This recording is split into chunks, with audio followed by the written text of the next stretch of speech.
Today, we're going to learn how to solve absolute value equations. So let's start with this. What is the absolute value of 7? So absolute value means the distance away from 0. And 7 is 7 units away from 0, so it would be 7. So what's the absolute value of negative 3? So negative 3 is 3 units away from 0. So the answer would be 3. Since we know that absolute value means the distance away from 0, an absolute value can never equal a negative number. That's because it's the distance away, so it can't be negative. So now that we know what absolute value is, we could probably start solving the equation. So here's a simple one. X, absolute value, equals 4. So the first step of solving an absolute value equation is you want to get rid of the absolute value brackets, which are those two lines right there. So the way we do that is we create two equations. To take away the absolute value brackets, we create one equation where what it equals to is positive and one equation where the thing is opposite. So that's a bit confusing. Let me show you what I mean by that. So we create two equations and we get rid of the absolute value bracket. One of them will be positive on the other side of the equal mark, which will be 4, and the other side will be negative. So as you can see, this was a simple example, and the answers are going to be 4 and negative 4. So if we plug that back into the x over here, absolute value of 4 is 4, so that's correct. Negative 4, that's 4 units away from 0, so the absolute value of negative 4 is 4. That also equals 4. So both of these answers are right. So let's do a harder example. So absolute value x minus 5 equals 20.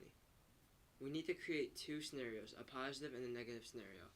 So our negative scenario is going to be x minus 5 equals 20, or negative 20, and x minus 5 equals positive 20. Now we just need to solve both sides, and those will be our solutions. So if we move the 5 to both sides, that's going to be negative 15 equals x. If we move the 5 to both sides here, it will be 25 equals x. So our two solutions for this absolute value equation would be 25 and negative 15. If we plug those both in, they should both be correct. Here's another example. So we know we have to make a positive and a negative scenario, but we can't do that yet. The absolute value bracket right here, this entire thing, it needs to be alone. So it has to be the only one on its side in the equal sign. So to make this alone, we need to take away this negative 1. So we can take away that negative 1 by moving it to the other side. So we add a 1 to both sides, and it's going to be 9 equals x plus 4 absolute value. So now that we have the absolute value, this thing alone, we can do the steps. So we make a positive and a negative scenario, in which this is either positive or negative. So our positive scenario, x plus 4 equals positive 9, because it's the positive side. And negative, so x plus 4 equals negative 9.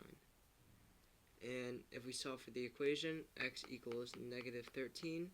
And for this side, we move the negative 4 both sides. X equals 5. Here's our last and hardest example. 3 times absolute value 2x plus 4 minus 2 equals 28. So the first step is that we want to get the absolute value part, this part over here, alone. So to do that, let's move the 2 to the other side. That would be 30 equals 3 absolute value 2x plus 4. So now that we do that, the absolute value is still not alone. There's a 3 right here that we need to get out. That's multiplying the absolute value 2x plus 4. So to get rid of the 3, we just need to divide it from both sides. So 30 divided by 3, that's 10. And the 3's cancel out here. So it would just be 2x plus 4 absolute value. So now we have the absolute value, this part, all alone. Now we can solve for it. We need to pick a negative scenario and a positive scenario. So the negative scenario would be 2x plus 4. Remember, when we make the two scenarios, it takes away the absolute value brackets. So it would be 2x plus 4 equals negative 10. That's our negative scenario. And our positive scenario, 2x plus 4 equals positive 10. So now that we did this, let's solve for x. So negative 14, because we moved the 4's on both sides, equals 2x. X equals 7 here, because we divide both by 2, and x equals negative 7. For the other side right here, we move the 4 to the other side, and that would be 6 equals 2x. 2 divided by both sides, that would be x equals 3.